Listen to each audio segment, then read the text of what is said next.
Good morning. Welcome, everyone. I am so proud to be here on one of the most important days in Hoboken's history as we celebrate the grand opening of Resiliency Park, formerly known as the Northwest Resiliency Park. This park is a model for the communities across the country that are grappling to deal with the impacts of climate change. It provides the amenities all around us while integrating stormwater infrastructure that addresses more and frequent and severe storms. Through the above and below ground flood mitigation infrastructure, this park will detain up to 2 million gallons of rainwater. 2 million gallons of rainwater to help combat chronic flooding. I can't tell you how grateful I am to the partners standing here who have helped make this day happen, starting with Governor Phil Murphy and Senator Bob Menendez. Thank you.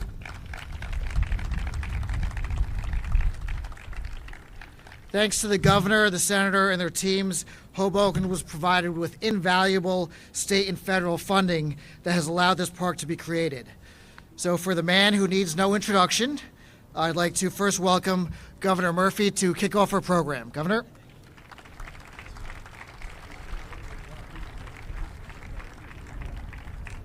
The senator and I were wondering who that was going to be. It turns out it was me. So, good morning, everybody. This is an incredible day and one that's very personal, which I'll get to in a minute. Ravi, thank you for your gracious words and also for your leadership of this great community. I am thrilled to be here for the opening of this park. And what we see around us is a testament to your vision, your colleagues' vision, and leadership. I'm incredibly pleased to kick the week off again 2 weeks in a row with Senator Bob Menendez.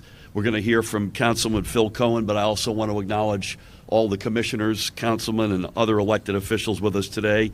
Craig Guy, the Chief of Staff to Tom DeGeese, is with us. We've got Sean LaTourette, who is the Commissioner of the Department of Environmental Protection, also kicking the week off 2 in a row. Dr. Wolf, it's great to have you here representing the North Hudson Sewage Authority. We got a lot of great kids with us today, and I want to give a particular shout out to Zoe and Harrison, who I believe we're going to hear from. If anybody needs a note on missing class, Senator Menendez and I are happy to write that for you. This park is, and to everybody else here, most importantly, the residents of this extraordinary community, this park is a powerful example of how we can and should be preparing for the future. It's easy to fall into a trap with climate change by thinking it's a long-term trend that's decades away. But our climate is already changing, and we are at ground zero. We saw that last week with the unprecedented levels of smoke and hazardous air from wildfires in Canada.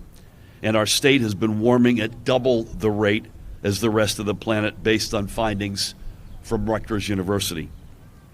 Sea levels have risen twice as fast as the global average, and we're seeing more frequent and more extreme weather events like Hurricane Ida, which none of us can forget, 10 inches of rain in just a few hours in some parts of the state, devastating floods, multiple tornadoes, and the tragic loss of 30 lives in our state alone. The painful truth is that we are going to get hit again. The only question is when. But here is the thing, and today is a testament to this. We are not powerless. We know it is coming, so we can prepare, but we have to do it now. There is literally no time to waste. The mayor and Hoboken know this. After Superstorm Sandy ravaged this city, you did not just rebuild.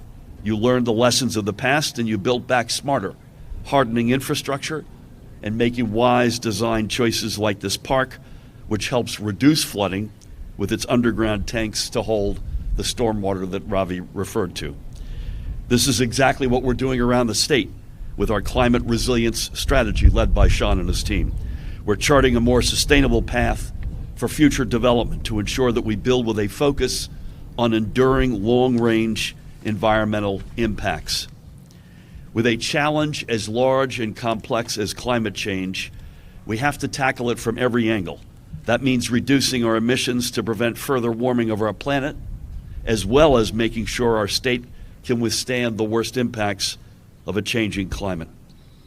We have set ambitious goals on both fronts, with a target to achieve 100% clean energy by the year 2035, to curb emissions in a comprehensive climate.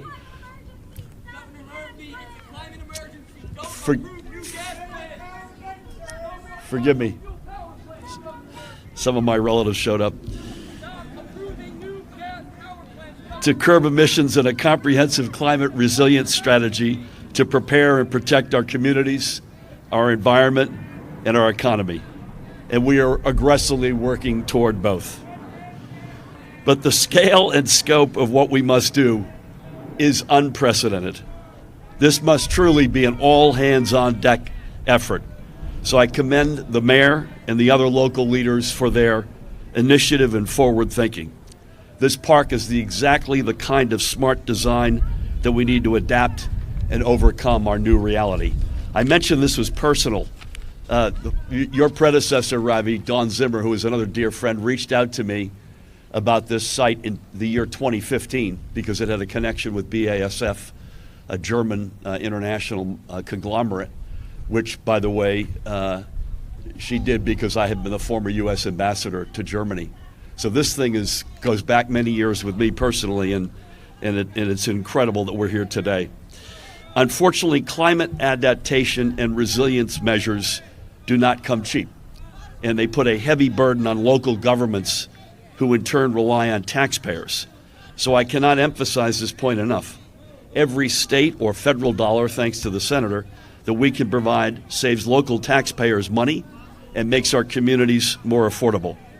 In this case, our support came through the Department of Environmental Protection, again under Sean's leadership, and the New Jersey Infrastructure Bank, many of its members are with us today as well, which provided a low-interest construction loan that saved Hoboken taxpayers millions of dollars, plus an extra $2 million in savings in loan forgiveness.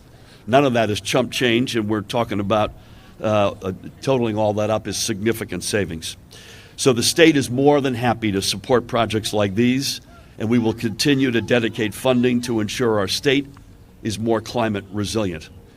I think it's particularly fitting that this critical piece of climate infrastructure has taken the form of a public park, Ravi, open for everybody to use, whether they agree with us, by the way, or not. It was President Franklin D. Roosevelt who said that the fundamental idea behind parks is, and I quote the president, that the country belongs to the people, and that parks stand as the outward symbol of the great human principle. Well said, as always, by the president. So this project is a symbol of the power and promise of government and what it can do to build a future for all of us. The remains of a chemical plant have given way to this beautiful park, just as Hoboken's industrial past has given way to its vibrant present and future. Hoboken has always been a city of reinvention, resilience, and adaptation, and I'm proud to work with everyone here to ensure it remains that way for generations to come. To paraphrase Hoboken's most famous son, we'll do it our way. Thank you.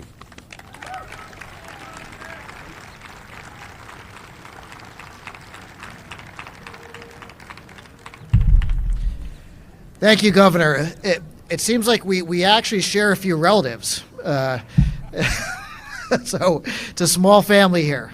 But thank you for your incredibly strong support of this project and our comprehensive water management plan, which includes $330 million for our Rebuild by Design project. I look forward to breaking ground on this new and expanded Harborside Park with you and Senator Menendez later this year.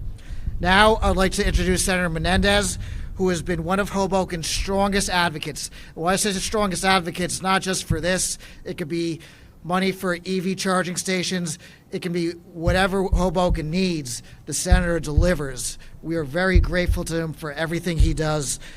In this case, he helped us secure $10 million in FEMA funds for this park. Senator?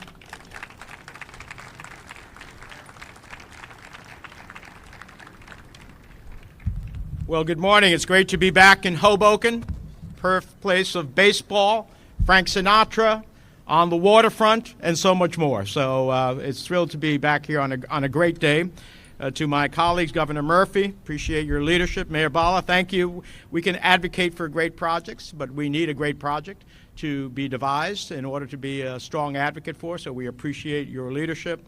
To Craig Guy, who I believe will soon be our next county executive, to all the members of the Municipal Council who are part of this effort, particularly Councilman Cohen, this is your ward, to Commissioner Romano, and to Dr. Wolf, my dear friend, great to see you here today, and to Zoe and Harrison, who I look forward to hearing from, and to all the students who are here, because this park is really about the next generation of Hoboken residents. So I'm glad to see you all here at this day. You're going to remember it for years to come.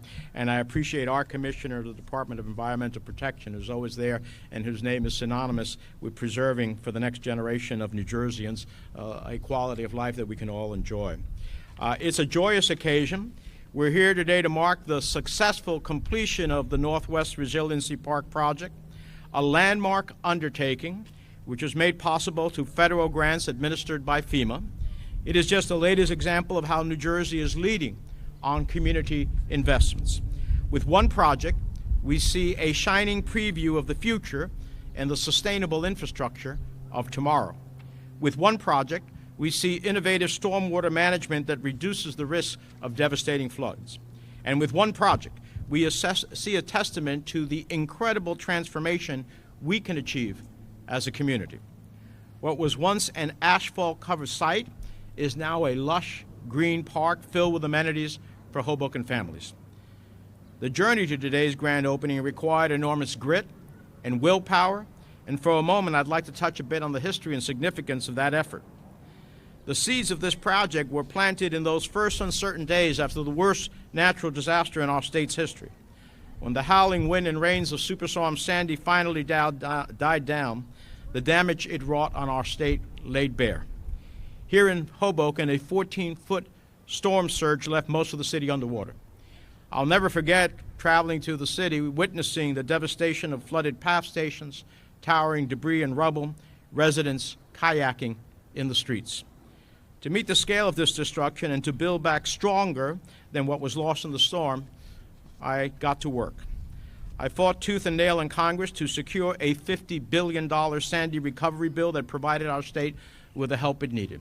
I was shocked to have my colleagues in the Senate object. I have always voted for wildfires in the West, flooding in the Mississippi, hurricanes in Louisiana, but when it came time for New Jersey, somehow we weren't deserving.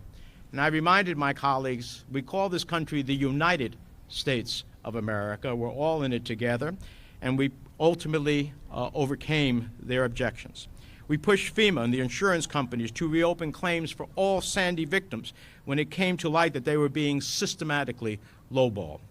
And over the years, when the federal government tried to claw back aid from the state, not once, not twice, but 3 times, every single time, I stood in the breach and extended deadlines so we could spend the money we were entitled to.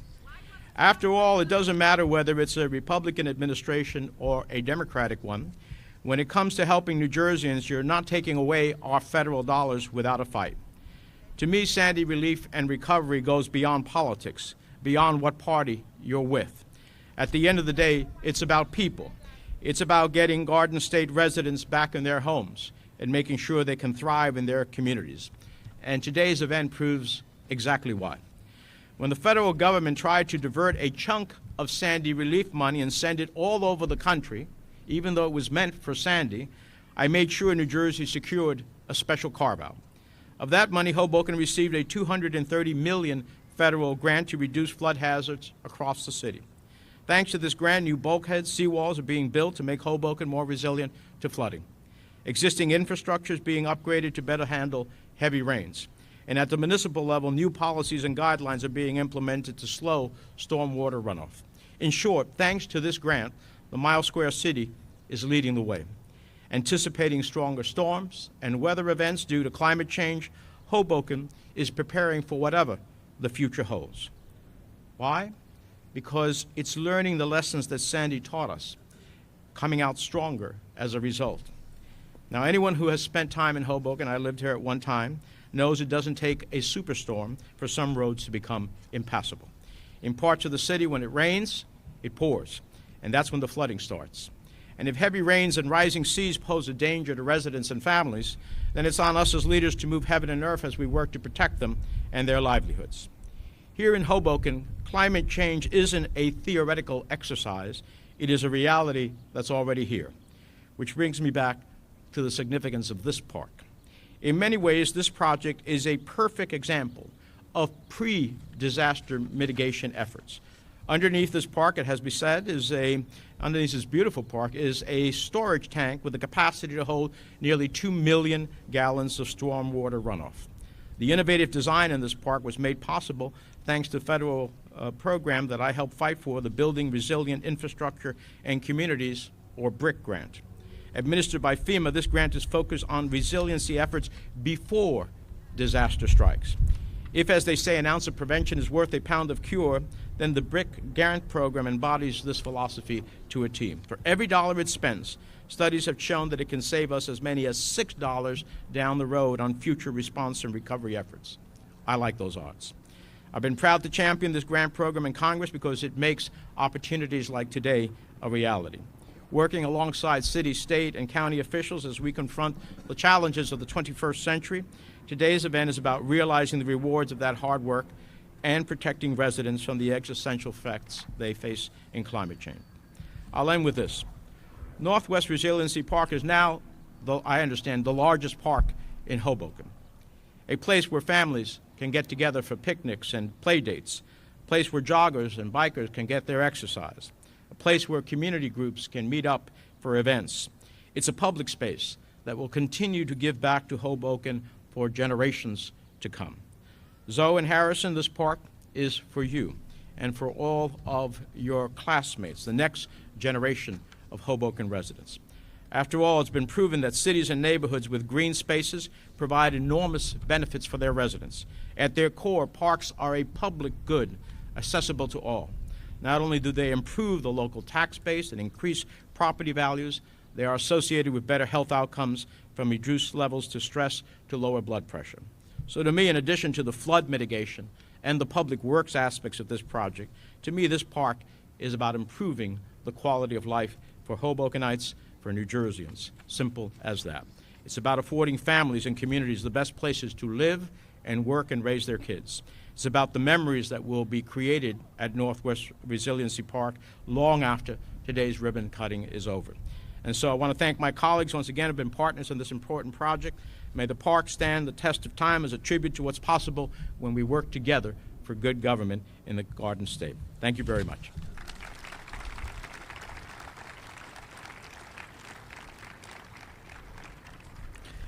Thank you, Senator.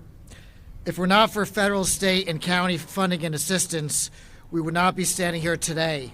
I want to give a special shout out to Governor Murphy's key partners, the Department of Environmental Protection Commissioner, Sean LaTourette. Thank you, Sean. And David Zimmer, who couldn't be here today, but his team from the iBank is here financing this project, took innovation and strategy. So thank you for the iBank for your assistance in this, making this a reality. Today, it is my utmost pleasure to celebrate with you a site that several years ago was a vacant industrial lot. And I actually used to drive around this site wondering, what is this going to be? And this is a large site, and it could really be a park one day. And that was before I was a councilman, and here we are, with a lovely, beautiful park that we can all be proud of. But it's an understatement to say that Resilient City Park is no ordinary park. It is the largest park in our state, our largest resiliency park in our state, a 5-acre oasis of open space and recreational amenities that will provide our community with countless benefits. It is more than just a park. It is a symbol of social and physical resilience, a testament to our ability to overcome challenges and emerge stronger than ever. As you may know, our city has faced its fair share of obstacles, particularly when it comes to flooding.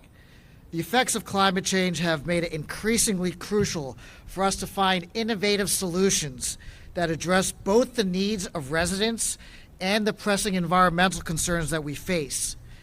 And that is precisely what this park represents, a harmonious blend of open space amenities together with flood mitigation infrastructure. Resilient City Park is a place where families can gather, where children can play, and residents can find solace in nature. It is a beautiful space designed to foster community bonds, encourage physical activity, and promote overall well-being. But it also demonstrates our unwavering commitment to public safety, adaptation, and flood mitigation. We have strategically designed this park to manage up to 2 million gallons of stormwater, mitigating the risk of flooding in our vulnerable Northwest community. By incorporating unique stormwater management systems and implementing sustainable landscaping practices, we have transformed this site into a true safeguard against the impacts of climate change. Today, as we celebrate this grand opening, we celebrate more than just the creation of a physical space to adapt to climate change. We celebrate the spirit of resilience that runs through the veins of our community. We celebrate our collective determination to overcome challenges like the heavy rainfall we experienced during hurricanes and storms like Ida and Henri that tested our resolve but fortified our determination to build back and build back better for future generations to come. This brand new park would not have been possible without the dedication and hard work of countless individuals. It is thanks to the vision of our Chief Resiliency Officer, Caleb Stratton. Caleb, thank you very much. As well as the tenacity and determination, and she also needs no introduction, our Director of Environmental Services, Jennifer Gonzalez. Is Director Gonzalez here? She's here somewhere. And I also want to thank you both, as well as our city engineer, Olga Garcia. Thank you, Olga. And the many city staff and members here with us stewarding this concept into reality. And thank you to former Mayor Dawn Zimmer for beginning this process during her term as mayor. The North Hudson Sewage Authority Executive Director, Richard Wolf. Thank you, Dr. Wolf. And our partners at the State Police and Hudson County Division of Planning. This park is a shining example of what can happen when all branches of government work harmoniously together with a common goal of improving the quality of life for our residents. I also want to thank, of course, our residents for being here and for making this a reality. It's the push that you gave us that made this park what it is today. It is a symbol for the rest of the state, the rest of the country, and indeed for the rest of the world of that what may seem impossible at first can in fact be done. When other cities and communities seek to become more resilient and adapt to climate change, they will look at Resilient City Park as a shining example of how a park can be designed. Now I'd like to call up Craig Guy, representing County Executive Tom DeGise, who unfortunately could not make it here today. Thanks to the County of Hudson, Hoboken was awarded $1 million from its Open Space Trust Fund. Thank you so much, Craig, and if you wouldn't mind saying a few words. Thank you, Mayor. Thank you, Governor Murphy, Senator Menendez, Hoboken City Council, and our Commissioner from Hudson County, Anthony Stick Romano. You know, I think Governor Murphy and Senator Menendez said same thing. You know, when all facets of government can work together to come to a project like this, to the end of a project like this where the community can enjoy. And Governor Murphy said not only did Hoboken experience the Hurricane Superstorm Sandy and the devastating effects, they immediately began to think about the resiliency factor and how we can prevent that from happening in the future. So this is a place, a park where people can come now and enjoy themselves, and yet still resist the impending potential storms that are going to come Hoboken's way. It's about the kids. It's about our parks. So I'm happy to be here in Hoboken, Governor, Senator, and Mayor, to appreciate the fact that Hoboken together worked with all their governments to make this happen. So thank you.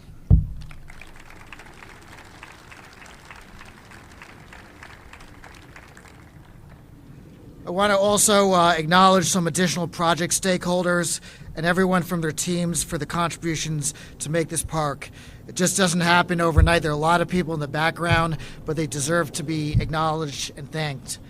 The New Jersey State Police, as I had mentioned, the New Jersey DEP Division of Resilience, Engineering and Construction, the New Jersey I-Bank, as I had also mentioned, ENLP, Olin, N Architects, Michael Baker International, and Tomco Construction. I also want to acknowledge we have our Assemblyman and hopefully future State Senator Raj Mukherjee here today. Thank you, Raj, for being here and joining us. This ward is in the 5th Ward. It's a city park, the biggest park in the city. It's for everyone, but I want to give our ward councilman especially a debt of gratitude, and I ask him to say a few words, if you may.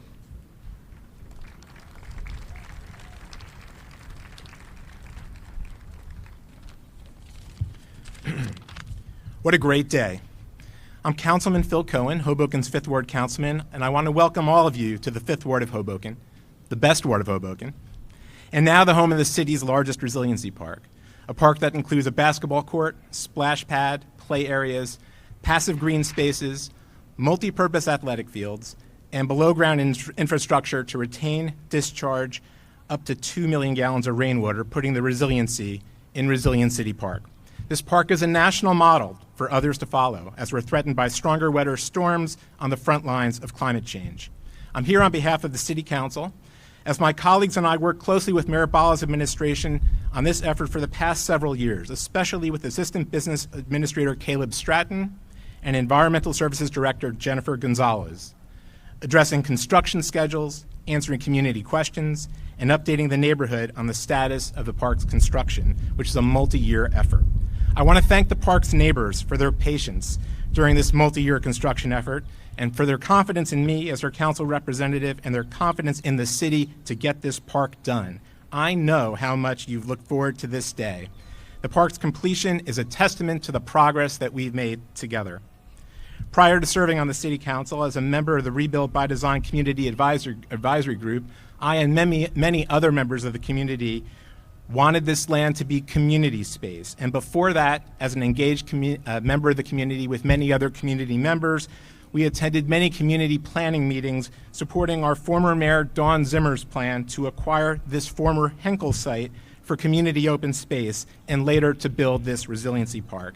I want to applaud Mayor Zimmer for having the original vision for this park. Without Mayor Zimmer, today would not be possible.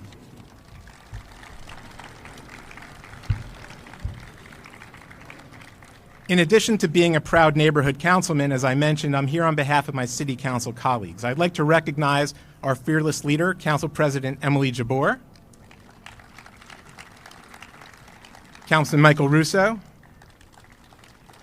Councilman Joe Quintero, Councilman Jim Doyle, and Councilmember Tiffany Fisher, who are all here with us today. It was important to me and my council colleagues that this park not only protect properties, but also taxpayers' pocketbooks. The council worked with Mayor Bhalla and his administration to ensure the park was primarily funded, as Senator Menendez mentioned, and Governor Murphy mentioned, with Hoboken's and Craig Guy, by Hoboken's and Hudson County's open space trust funds, by FEMA's Building Resilient Infrastructure Communities program, and with low financing with principal forgiveness from the New Jersey Infrastructure Bank. And finally, I want to congratulate Mayor Bhalla for having the vision and the determination to see through the effort necessary to complete this extraordinary park, a park that makes this 5th Ward neighborhood more resilient for the long term, just as Mayor Bhalla and his administration continue leading the work on our ongoing critical Rebuild by Design project alongside the state DEP and our indispensable federal, county, and local partners to make resilient all of Hoboken's neighborhoods. With today's opening of Resiliency Park, we make Hoboken, already one of the great and historic cities in America, an even better place to visit, work, live, or raise a family. Thank you.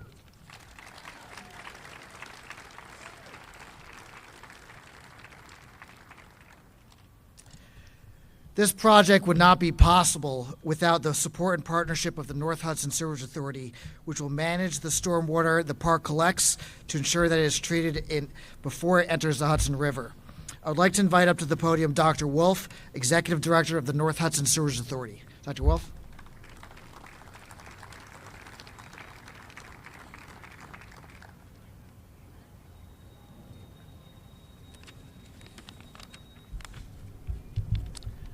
I've been with the North Hudson Sewage Authority for 32 years, either as the chairman or the executive director, and this is one of the highlights of those 32 years.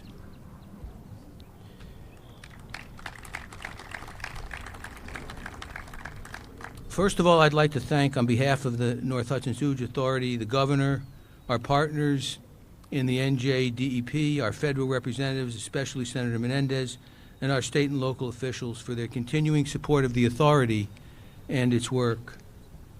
We are very aware of our responsibilities to our communities, to the environment, and to the future of this northern tier of Hudson County. And the Resiliency Park is a great example of our discharging of those responsibilities. We are very pleased to be a partner in this grand endeavor which brings parkland to the community and diverts millions of gallons of CSO to our Hoboken treatment plant instead of emptying into the Hudson River.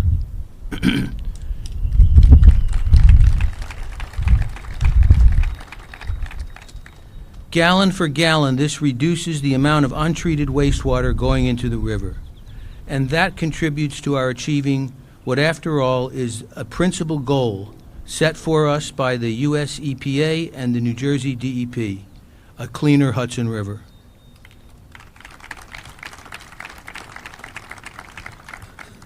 The park, the storage tank below it, and the attendant pump station combine to provide the infrastructure to effectively reduce the amount of untreated sanitary flow discharged into the river.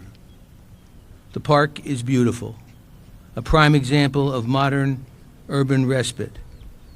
Over the years, it will bring enjoyment to countless members of our community, and we at North Hudson Sewage Authority recognize that fact. And we recognize what many of the speakers have referred to earlier, and that is the flood mitigation, the importance of flood mitigation for this city and for this area. But let's not lose sight of another fact that is very dear to our hearts. This entire endeavor contributes to a cleaner Hudson waterway. And in so doing, it brings us one very big step closer to a truly recreational Hudson River. And dare I say it, perhaps even a step closer to a swimmable Hudson River.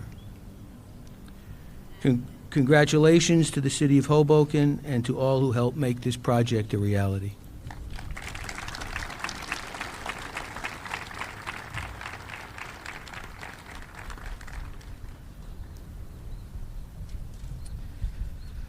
Now, last but perhaps most importantly, we're joined here together by students from Hoboken Middle School and Hoboken High School who represent, literally they represent our future. When we considered what this park would look like, we built it with future generations in mind, generations which will unfortunately bear the brunt of the effects of climate change. I'm very glad that we have students from Hoboken Middle School's Environmental Institute, as well as Hoboken High School's environmental team, who have joined us together here for this occasion. I would like to now invite up to the podium Harrison Green and Zoe Magaletta to give a few remarks. Zoe, Harrison?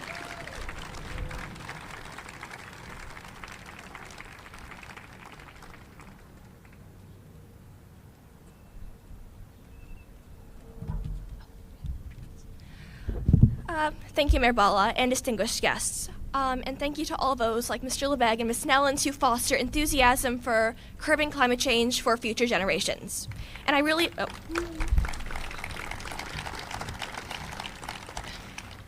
appreciate the opportunity to speak and represent Hoboken High School and our community at the grand opening of this park.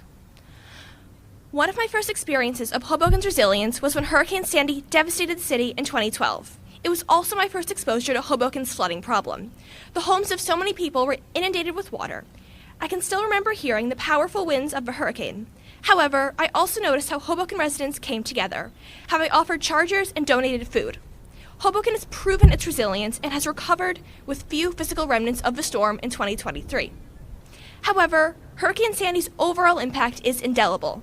It is still reflected upon by residents and officials and serves as an impetus for action against floods and climate change. According to myriad climate change statistics, more storms like Sandy will come and they will be even more destructive. As a coastal city, Hoboken stands on the precipice of being lost to climate change. In less than a century, we are likely to be underwater. In fact, 79% of Hoboken already falls into FEMA's flood zone, and we are bracing for increasingly powerful storms. Naturally, this alarms our community. Thus, many of us have looked for solutions. In Hoboken High School's Environmental Science Club, last year, we took part in the NJ-STEM Community Challenge, and our task was to make our community more sustainable by solving a ubiquitous problem that we face. Naturally, my team chose to address flooding, and we spent 4 months preparing an initiative the city could adopt. Our solution would give citizens an opportunity to create personal gardens on their rooftops, as they would collect rainwater and thus mitigate flooding. We also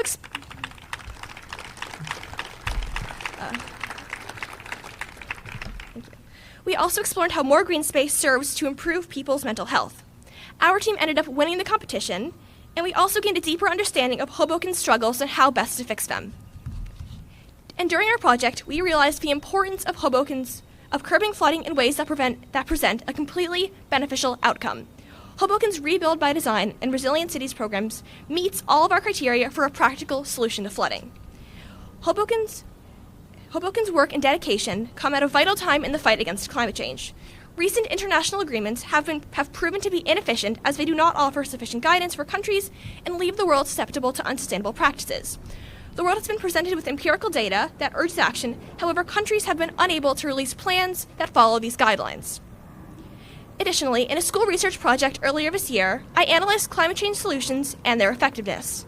My research has shown the importance of bottom-up solutions. This means that a resilient climate change solution, flooding included, is best begun on a smaller, local level and scaled up. The opening of this Resilience Park is a perfect example of that. If the park is successful, which I believe it will be, we can extend this initiative to protect our environment and city. And Hoboken is by no means the first city in the world to experience drastic flooding.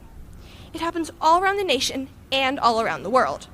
Therefore, as Hoboken continues to support this crucial initiative, we are setting a global example. We are testing strategies to curb climate change and to encourage sustainable development around New Jersey and the world. As a member of this community and the Environmental Science Club, I am proud of our progress and I'm hopeful for the future the park presents as it renews global hope for a greener future. Thank you very much.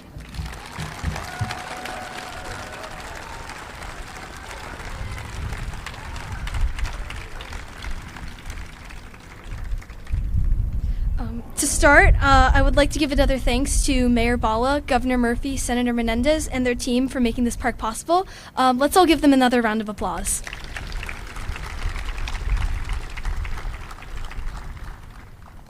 This park has been years in the making, and it's finally opening for all of us to enjoy.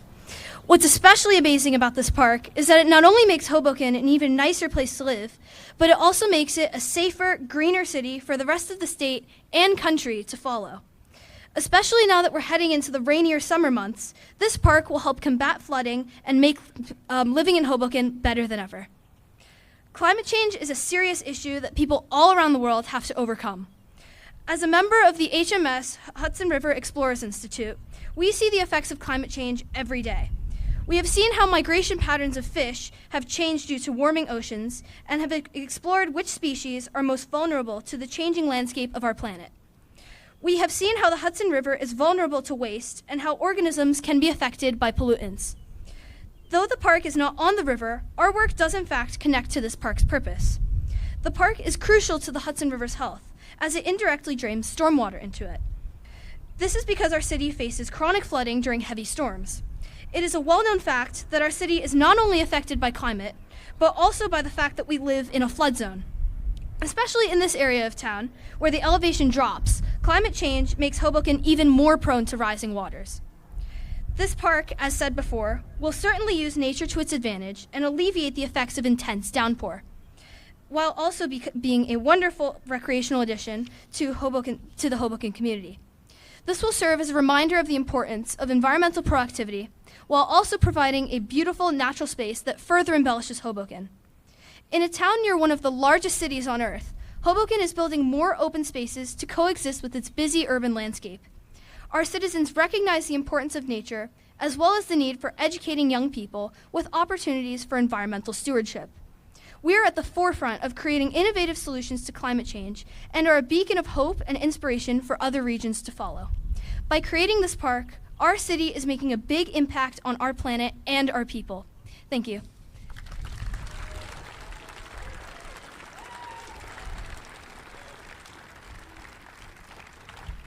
Wow, that was inspiring. I wish I wish I could speak that well when I was your age, and so substantively as well.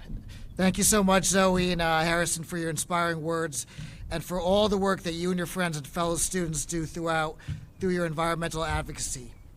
I ask everyone here to join me to give Zoe and Harrison a round of applause.